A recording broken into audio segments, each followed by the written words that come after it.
In the late 1980s, in a remote part of Eastern Europe, official records quietly changed. On paper, one location no longer existed. No signposts, no population data, no clear explanation. And yet, people claim they have been there. They describe a narrow road near the edge of a forest. Buildings that felt abandoned, but not old. What they describe does not make sense, and no one has ever explained it. They describe the same place, a narrow road leading away from the main highway, a turn that does not appear on modern maps, trees growing closer together as the road narrows, and buildings that appear suddenly abandoned, but not old. What makes these accounts unusual is how consistent they are.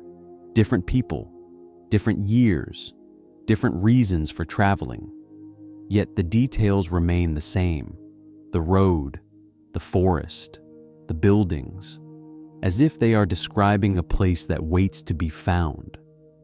The timing matters. The late 1980s were a period of instability across Eastern Europe. Governments collapsed. Borders shifted, entire systems were dismantled.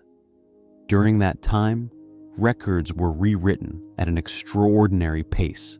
Some changes were public, others were not. In many regions, information control was considered normal. Entire settlements were relocated with little documentation. Industrial projects appeared and disappeared without explanation, and sometimes the simplest way to remove something was not demolition, but paperwork. Before the changes, older maps show a settlement in this region. Its name varies slightly depending on the source, but its position remains consistent. After the changes, that same area appears blank. No name, no marker, no footnote. Even the surrounding infrastructure appears altered. Roads that once connected now stop short. Paths that should continue simply end. It is as if the landscape was edited to discourage access. Edits like that are rarely accidental. Years later, the stories begin.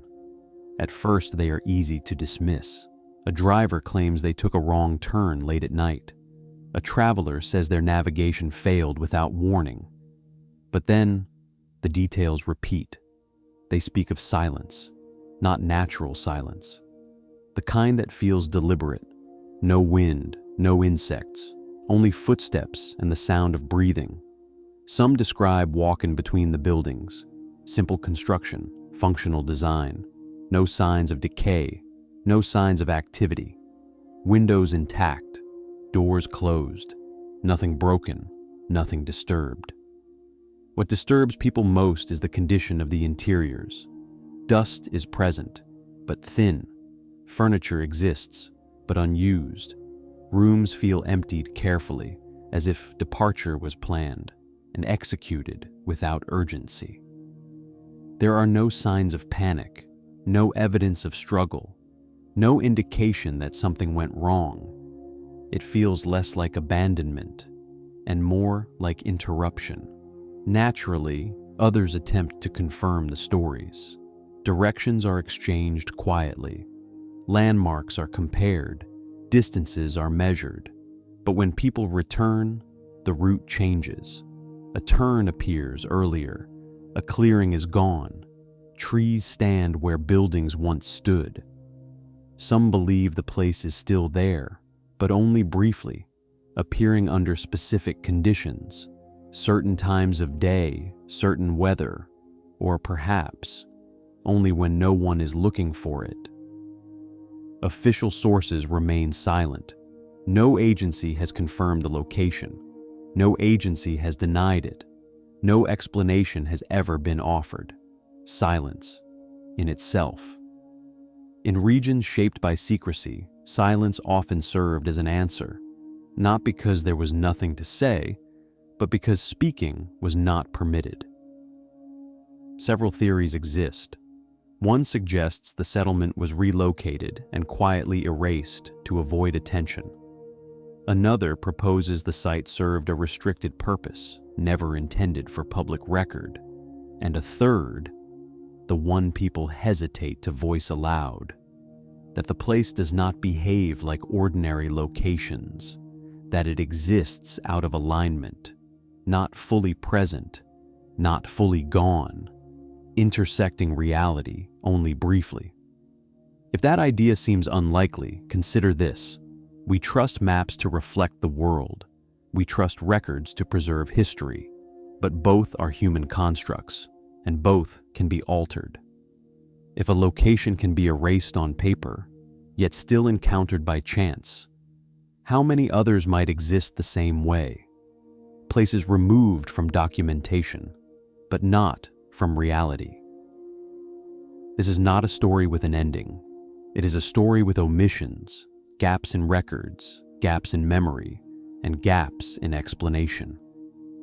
As some mysteries announce themselves loudly, others disappear quietly, leaving behind only fragments and questions. The place may never be confirmed. It may never be acknowledged.